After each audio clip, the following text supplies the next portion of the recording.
हरियाणा की हर अपडेट के लिए बेल आइकन दबाएं और सब्सक्राइब करें STV हरियाणा न्यूज।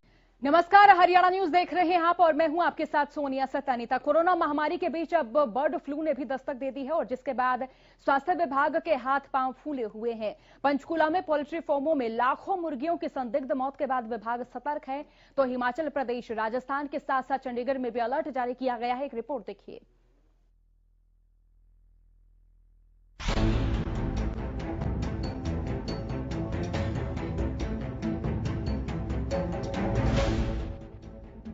कोरोना महामारी के बीच अब बर्ड फ्लू ने भी दस्तक दे दी है, जिसके बाद स्वास्थ्य विभाग के हाथ पैर फूले हुए हैं। पंचकूला में पोल्ट्री फार्म में लाखों मुर्गियों की संदिग्ध मौत के बाद विभाग ने जांच के लिए सैंपल भेजे हैं। बरवाला और रायपुर रानी क्षेत्र में पड़ने वाले पोल्ट्री फार्मों में लाखों की संख्या में मुर्गियों की मौत के बाद पशुपालन विभाग ने जिलाधिकारियों से रिपोर्ट मांगी है।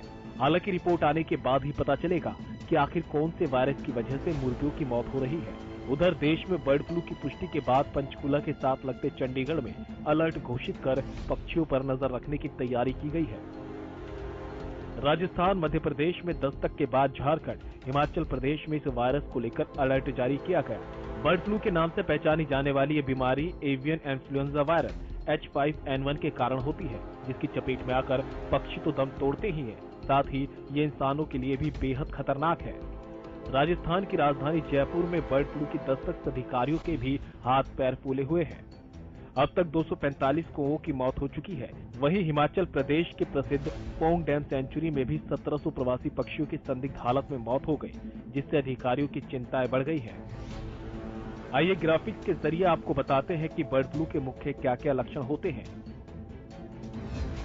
बर्ड फ्लू के लक्षण सामान्य फ्लू जैसे होते हैं। इसके संक्रमण व्यक्ति को सांस लेने में समस्या, उल्टी होने का एहसास, बुखार, नाक बहना, मांसपेशियों और सिर में दर्द जैसी शिकायत होती है। बर्ड फ्लू भले ही पक्षियों और मुर्गियों को होने वाली बीमारी हो, लेकिन इस बीमारी से इंसानों को भी उतना ही खतरा होता है। ये बीमारी संक्रमित पक्षियों के संपर्क में आने से इंसानों में फैलती है। इस बीमारी का वायरस इंसानों में आंख, नाक और मुंह के जरिए प्रवेश करता है। एवियन इन्फ्लुएंजा वायरस इतना खतरनाक होता है कि इंसानों की जान तक ले सकता है। इसलिए बर्ड फ्लू फैला है तो डॉक्टर नॉनवेज खरीदते वक्त साफ सफाई रखने और बर्ड फ्लू संक्रमित एरिया में मास्क लगाकर ही जाने की सलाह देते हैं। कोरोना वैक्सीन के इंतजार के बीच बर्ड फ्लू की दस्तक से शासन प्रशासन के हाथ पैर फूले हुए हैं। ऐसे में आप भी बर्ड फ्लू को लेकर सतर्क रहें, क्योंकि किसी भी बीमारी की सही जानकारी ही आपके जीवन के लिए सुरक्षा चक्र है। Bureau report, Haryana news.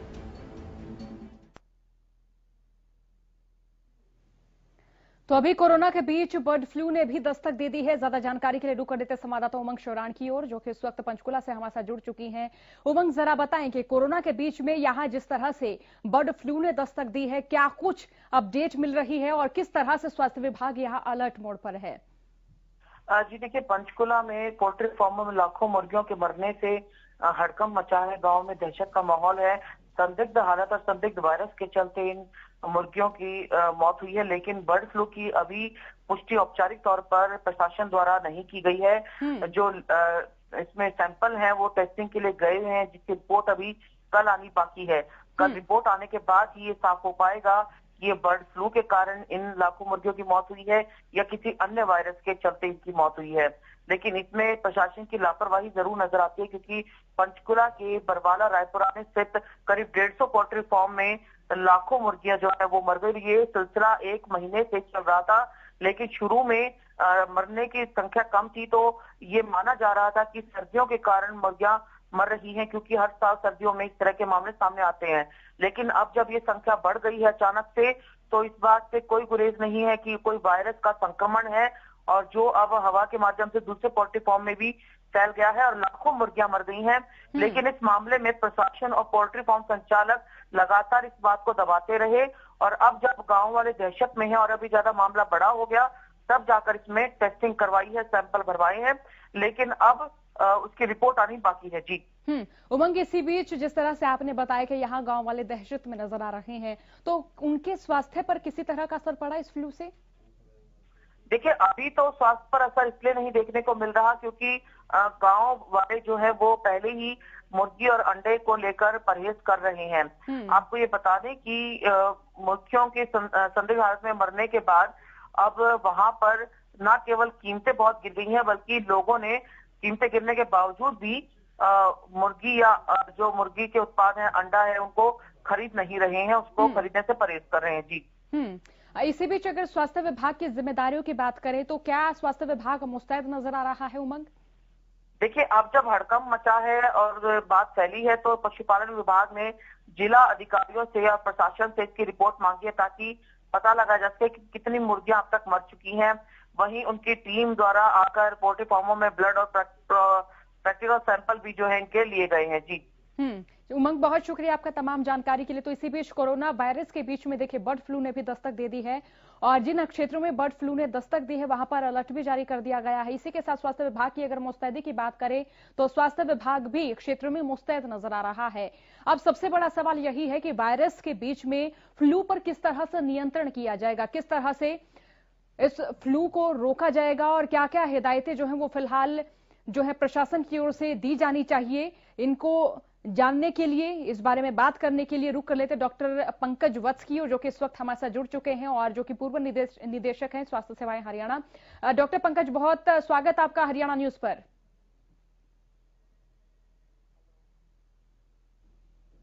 Hello जी डॉक्टर पंकज, सवाल यह है कि कोरोना वायरस के बीच में बर्ड फ्लू ने दस्तक दी है और पंचकूला क्षेत्र के कई गांव ऐसे हैं जो कि इनसे संक्रमित भी हुए हैं।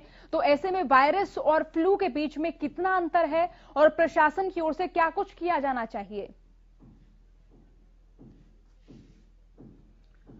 देखिए, ये जैसे ये वायरस जो है वो ह्यूमन बींग्स को प्रभावित करता है, ऐसे ही जो बर्ड फ्लू है वो बर्ड्स को प्रभावित करता है।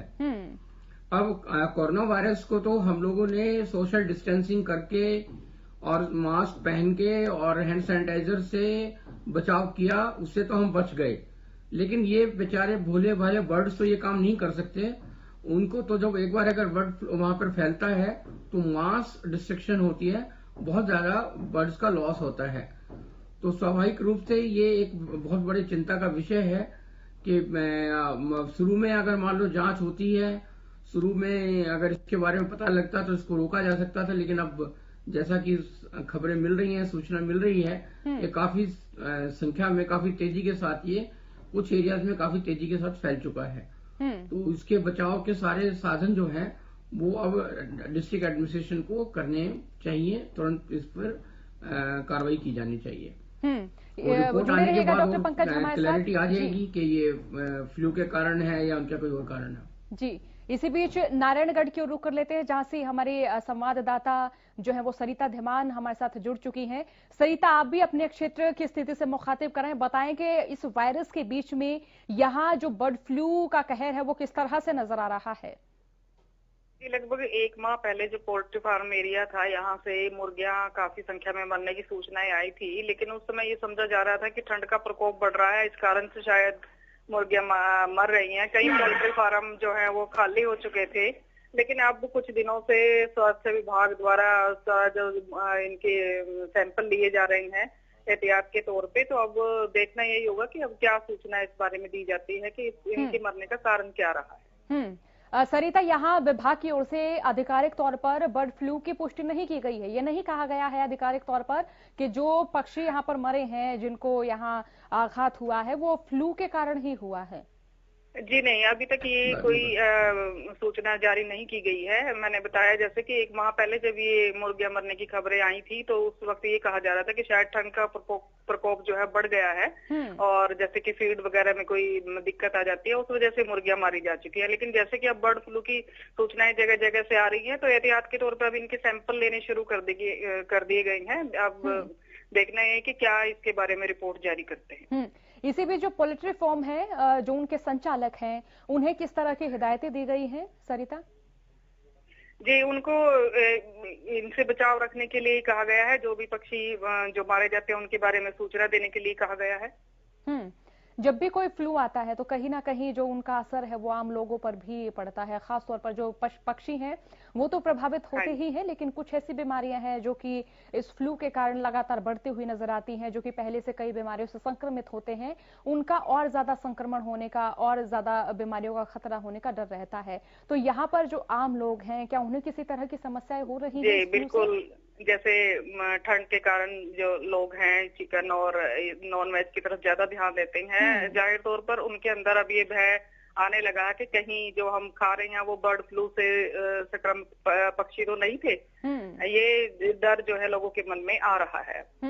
और प्रशासन की ओर से क्या हिदायतें फिलहाल जारी की गई हैं सरिता? जी अभी तो यही है कि लोग एहतियात बरतें, जैसे कोरोना से बचाव के लिए कहा गया है, ऐसे ही है कि आप इन बर्ड फ्लू से के उसके दौरान जो नॉन वेज है इससे परहेज रखें। चलिए, बहुत शुक्रिया सरिता तमाम जानकारी के लिए। डॉक्टर पंकज जिस बीच हमारे साथ लगातार जुड़े हुए हैं, उनके ओर रुख कर लेते हैं। डॉक्टर पंकज, जिस तरह से हमारे संवाददाता भी बता रहे हैं कि इस तरह जब फ्लू फैल रहा है, हालांकि आधिकारिक तौर पर पुष्टि नहीं हुई है, लेकिन अगर इसे आमजन के प्रभावित होने की बात करें तो कितना आम लोगों पर प्रभाव पड़ सकता है फिलहाल?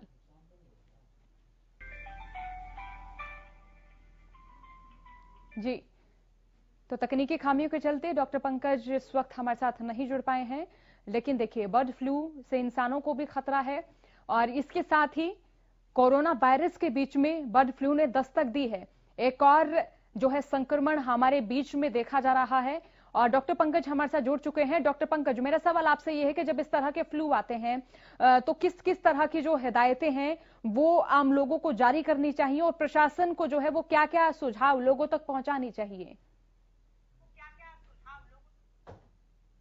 देखिए, ये जो बर्ड्स का फ्लू है इससे ह्यूमन बीइंग्स भी प्रभावित होते हैं, ये ट्रांसफरेबल है। ह्यूमन बीइंग्स भी, जो ह्यूमन बीइंग्स ऐसे बर्ड्स के कांटेक्ट में आते हैं, डायरेक्ट कांटेक्ट में आते हैं, उनके फीसिस के कांटेक्ट में आते हैं, उनको हैंडलिंग करते हैं, ऐसे उनके जो सीक्रेशंस हैं उनको हैंडल करते हैं, तो ऐसे बर्ड्स के माध्यम से, ह्यूमन बीइंग के माध्यम से ये ह्यूमन बीइंग्स तक स्प्रेड होता है।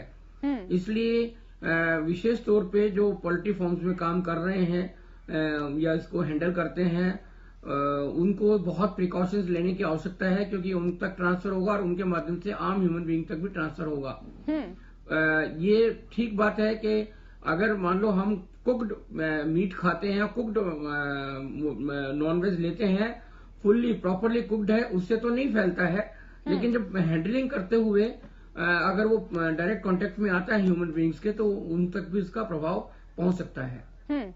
लेकिन क्या इसी बीच खान पान पर भी विशेष ध्यान देना होगा, खासतौर पर उस तरह के खान पान का जो कि मुर्गियों से रिलेटेड है?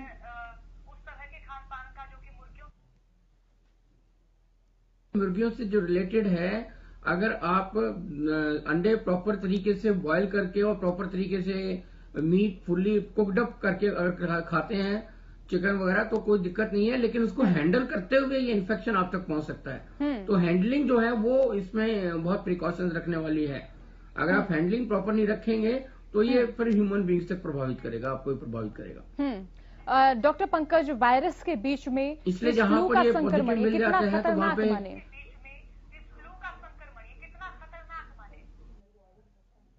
कोरोना वायरस का तो अभी टचवुड के कोरोना वायरस के तरफ तो जो है वो थोड़ा सा डिक्लाइन की तरफ चल रहा है। आप और हम लोगों ने, सब लोगों ने समझदारी अपनी दिखा रहे हैं, तो इसके ऊपर कंट्रोल धीरे धीरे होता जा रहा है।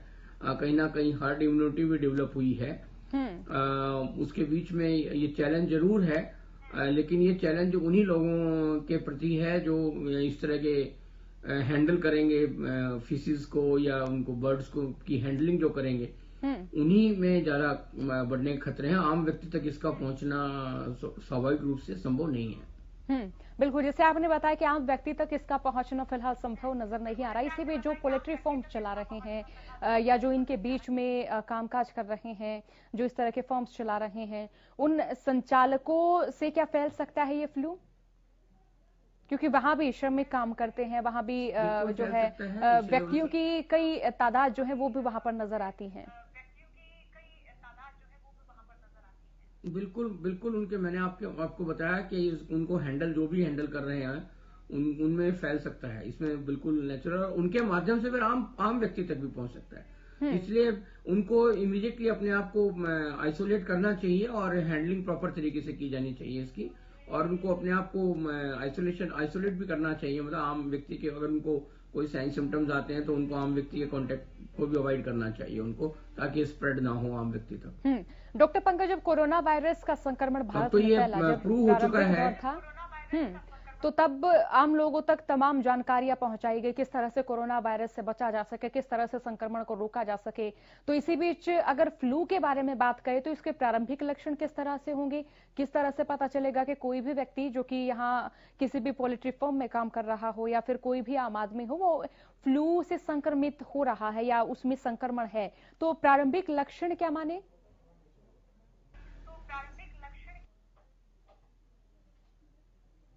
इसमें तो वही साइन सिम्टम्स रहते हैं जो आम इन्फ्लुएंजा में रहते हैं।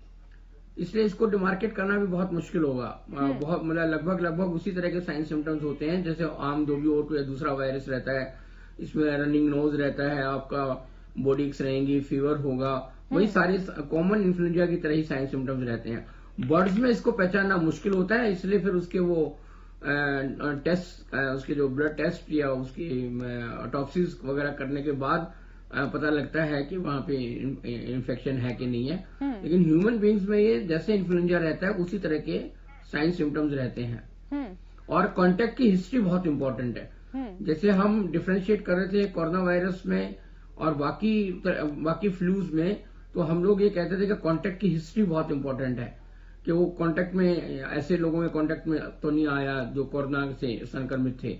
तो ठीक उसी तरीके से ये हिस्ट्री भी बहुत इंपॉर्टेंट है कि जिस व्यक्ति को है वो बर्ड्स के कांटेक्ट में तो नहीं आ रहा है, पोल्ट्री फार्म्स में या वहां काम करने वाले लोगों के कांटेक्ट में तो नहीं आ रहा है।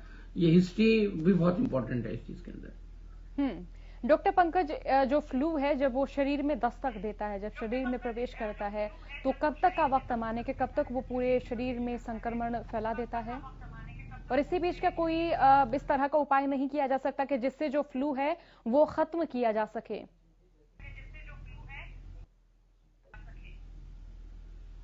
देखिए, H5N1 करके मोस्ट कॉमन रहता है इसका, जो एवियन जो हम कहते हैं उसमें। डॉक्टर पंकज बने रहेगा हमारे साथ। इसी बीच पशुपालन विभाग के डिप्टी डायरेक्टर सुखबीर राठी हमारे साथ जुड़ चुके हैं। राठी साहब, बहुत स्वागत आपका हरियाणा न्यूज पर। हाँ जी, थैंक यू मैम। राठी साहब, जिस तरह से बर्ड फ्लू की खबरें सामने आई हैं, तो इनको लेकर क्या हिदायतें आपकी ओर से दी जाएंगी, या फिर ये कहे कि किस तरह से इस फ्लू को रोका जा सकता है, किस तरह से इसके संक्रमण को रोका जा सकता है, आम लोगों तक ये संक्रमण ना फैले? मैम, पहले तो मैं आपको ये स्पष्ट करना चाहूंगा कि इस प्रकार का कोई फ्लू डिक्लेयर नहीं किया गया अभी तक हरियाणा के अंदर। बिल्कुल, इसकी आधिकारिक पुष्टि तो नहीं हुई है, लेकिन अगर हम संभावित माने, क्योंकि वायरस के बीच में जिस तरह से चिकित्सकों की ओर से भी कहा जा रहा है कि हालांकि वायरस और फ्लू में जो है अंतर जरूर है, अलग अलग तरह से ये जो फ्लू और वायरस है ये शरीर को प्रभावित करते हैं, आधिकारिक पुष्टि नहीं हुई है। जब तक पुष्टि नहीं हुई है हम इसको किसी प्रकार का फ्लू नहीं मान सकते। कोई भी बीमारी हो सकती है, लेकिन जो भी बीमारी के बारे में एहतियात जारी करनी चाहिए वो विभाग ने जारी कर दी है मैम। सभी को सभी प्रिकॉशन लिए जा रहे हैं और सीरो सर्विलेंस भी जो हमारा है हर लेवल पे किया जा रहा है। फ्लू में और फिलहाल जो लक्षण नजर आ रहे हैं इनमें क्या अंतर है राठी साहब? मैम, जो बर्ड फ्लू के सिम्टम होते हैं बहुत क्लियर होते हैं, इसीलिए हम पुष्टि नहीं कर पा रहे हैं। उसमें सडन डेथ रहती है, जो कि अभी ऐसा कुछ नहीं हुआ है। तो इसके बारे में अभी पुष्टि करना या कुछ भी कहना बहुत जल्दी होगा। तो यानी कि हम संभावित तौर पर ये कह सकते हैं कि ये फ्लू के अलावा भी कोई दूसरा संक्रमण हो सकता है? हो सकता है मैम, बिल्कुल हो सकता है, कोई ऐसा इशू नहीं है। ठंड की वजह से भी हो सकते हैं और भी कई कारण रहते हैं इसके। लेकिन जब इस तरह की स्थिति देखते हैं तो इस तरह जो है कई पक्षी जो हैं वो भी अपनी जान गंवा चुके हैं, वो भी जो है पिछले कई महीनों से ही जमीन पर पड़े हुए नजर आ रहे थे। तो ऐसे में इस तरह की जब स्थिति देखते हैं तो क्या लक्षण माने जाए या क्या कारण माने? हरियाणा के अंदर कभी किसी भी पक्षी की जान नहीं गई है और इसी प्रकार की कोई पुष्टि नहीं है। दूसरे स्टेट राजस्थान और साइड हुआ है, बिल्कुल, जहाँ पे क्रो और पिजन के अंदर इसकी पुष्टि हुई है कि बर्ड फ्लू की वजह से डेथ हुई है। हरियाणा के अंदर फिलहाल कोई भी बर्ड्स की या कोई भी अननेचुरल डेथ नहीं पाई गई है। हरियाणा में ये राहत की खबर माने कि यानी यहाँ पर बर्ड फ्लू की दस्तक नहीं है? बिल्कुल नहीं है मैम, फिलहाल कोई ऐसी रिपोर्टिंग नहीं है मैम। कोई सिंगल बर्ड भी है तो पूरे हरियाणा में नहीं हुआ है। और अगर विभागीय कार्रवाइयों की बात करें, विभागीय रणनीतियों की बात करें, क्या कुछ रणनीतियां आपकी ओर से तय की गई हैं सर? मैम विभाग तो हमेशा अपनी रणनीति में टाइम टू टाइम हम सभी फील्ड्स के अंदर जारी करते रहते हैं, और फिर भी हमने एहतियात के तौर पर दोबारा जारी कर दिए भी क्या प्रिकॉशंस रखनी चाहिए, क्या टीमें रहनी चाहिए। हर तरफ से हमारे जो फील्ड लेवल पे जो डिप्टी डायरेक्टर्स हैं हर तरीके से हम तैयार है कोई भी सिचुएशन होती है तो। राठी साहब, ये जो फ्लू है ये पोल्ट्री फार्म से शुरू होता है, लेकिन इसी बीच गांव देहात के पशुओं की बात करें, क्योंकि भारत की बात करें या फिर हम हरियाणा की ही बात करें तो देखिए कृषि प्रधान अपना देश है, कृषि प्रधान जो है वो राज्य है, और गांव देहात जो है वो पशुओं पर ही निर्भर है, कृषि पर निर्भर है, पशुपालन पर निर्भर है। तो इस तरह का असर अगर हम संभावित माने तो क्या उन पशुओं पर भी पड़ सकता है? हालांकि ये राहत की खबर है कि हरियाणा में फ्लू नहीं है, लेकिन फिर भी अगर हम इस अंदेशे को माने और इस अंदेशे को हम गांव देहात से जोड़े तो क्या वहां पर भी इसका असर हो सकता है? और ये कितना मुश्किल होगा, कितनी बड़ी चुनौती होगी? ये किसी भी प्रकार से मैं किसी भी गांव देहात में या गाय या भैंसों बकरियों के अंदर किसी प्रकार की कोई बीमारी का ऐसा नहीं है मैम। वहां नहीं फैलता है? तो बिल्कुल नहीं फैलता मैम ये। और जहाँ तक फ्लू है, हमारे यहाँ पर जो भी माइग्रेटरी बर्ड्स हैं बाहर से भी आ रहे हैं, उनमें किसी प्रकार के ऐसे कोई लक्षण नहीं पाए गए हैं, कोई भी डेथ रिपोर्ट नहीं हुई हरियाणा के अंदर। चलिए, बहुत शुक्रिया राठी साहब हमारे साथ जुड़ने के लिए। डॉक्टर पंकज भी लगातार हमारे साथ बने हुए हैं। डॉक्टर पंकज, फिलहाल जो है राठी साहब हमारे साथ जुड़े और उन्होंने कहा कि अभी तक आधिकारिक तौर पर फ्लू की जो है वो पुष्टि तो नहीं हुई है, लेकिन इसी के साथ ये भी स्पष्ट कर दिया गया है कि हरियाणा में जो है वो फ्लू ने दस्तक नहीं दी है। लेकिन इस तरह के जब लक्षण नजर आते हैं, चाहे वो पड़ोसी राज्य में भी नजर आए, तो इसका असर जो है वो जो नजदीकी राज्य हैं उन पर भी पड़ता हुआ नजर आता है। तो ऐसे में इन लक्षणों में एक जो है वो स्वास्थ्य विभाग से जुड़े होने के नाते आपको क्या नजर आता है? देखिए, ये राहत की बात है कि अभी हरियाणा में ये नहीं पहुंचा है, लेकिन इसका सर्वेलेंस किया जाना बहुत जरूरी है। इससे ये ना पहुंचे इसकी भी व्यवस्था की जानी जरूरी है, और लोगों को एजुकेट किया जाना भी जरूरी है। पोल्ट्री फार्म्स के लोगों को, उनके कांटेक्ट में आने वाले लोगों को एजुकेट भी किया जाना जरूरी है कि वो जैसे ही इन्फेक्शन हरियाणा में कहीं पर भी अगर किसी भी रूप में फैलता है तो उसका तुरंत डायग्नोज हो जाए, और ताकि वहां पे तुरंत जो है वो एक्शन में आ सके। इसलिए इसको नकारना नहीं चाहिए, इसके बारे में सर्वेलेंस को बढ़ाया जाना चाहिए पूरे हरियाणा के अंदर, और एजुकेट किया जाना चाहिए पोल्ट्री फार्मर्स को, और जो भी उनके कांटेक्ट में, टच में जहां पर आते हैं। और ऐसा भी संभव हो सकता है कि जो हरियाणा से बाहर जो लोग हैं वो अगर पोल्ट्री फार्म्स में काम करते हैं और वो अगर हरियाणा में आते हैं तो वो अपने साथ इन्फेक्शन को लेकर आ सकते हैं। तो इसलिए इसको जो अभी तो बाहर से बर्ड दूसरे प्रदेशों से, देशों से भी ट्रांसफर करते हैं। हमारे यहाँ पे जैसे कई जगह पे सेंचुरीज हैं, बर्ड सेंचुरीज हैं, वहाँ है। तो हमें सर्वेलेंस बढ़ाने की आवश्यकता है, और जिनमें इसकी संभावनाएं हैं उनको प्रायर एजुकेट करने की आवश्यकता है, ताकि ये इन्फेक्शन आए ना, और आए तो हम इसको बहुत जल्दी से जल्दी इसको कंटेन कर पाए। डॉक्टर पंकज, इस तरह के जो फ्लू आते हैं वो खास तौर पर जो है पक्षियों से फैलते हैं, लेकिन इसी बीच आम पशुओं की बात करें जो कि पशुपालन में जो है गांव देहात में अक्सर देखे जाते हैं, आजीविका का भी वो मुख्य साधन होते हैं, तो उन पर किस तरह का असर पड़ता है? और अगर उनमें इसी बीच किसी फ्लू के, किसी वायरस की बात करें तो वो कौन कौन से हो सकती हैं? एक्चुअली बेसिकली ये दिस इज बर्ड फ्लू हम इसका बोल रहे हैं, बर्ड के साथ रिलेटेड है ये। तो अब आप देख रहे होंगे कि इसमें कौवे हैं और आपके हैंस हैं, मतलब पक्षियों पर ही ज्यादा इसका, कबूतर हैं, पक्षियों पर ही ज्यादा इसका प्रभाव रहता है। जो हमारे गांव भैंस और बकरियां हैं उन पर इसका प्रभाव नहीं होता है, वायरस उनको प्रभावित नहीं करता है। लेकिन क्या इस फ्लू से किसी दूसरे फ्लू का जन्म होना या किसी दूसरे फ्लू का होना ये भी तय होता है?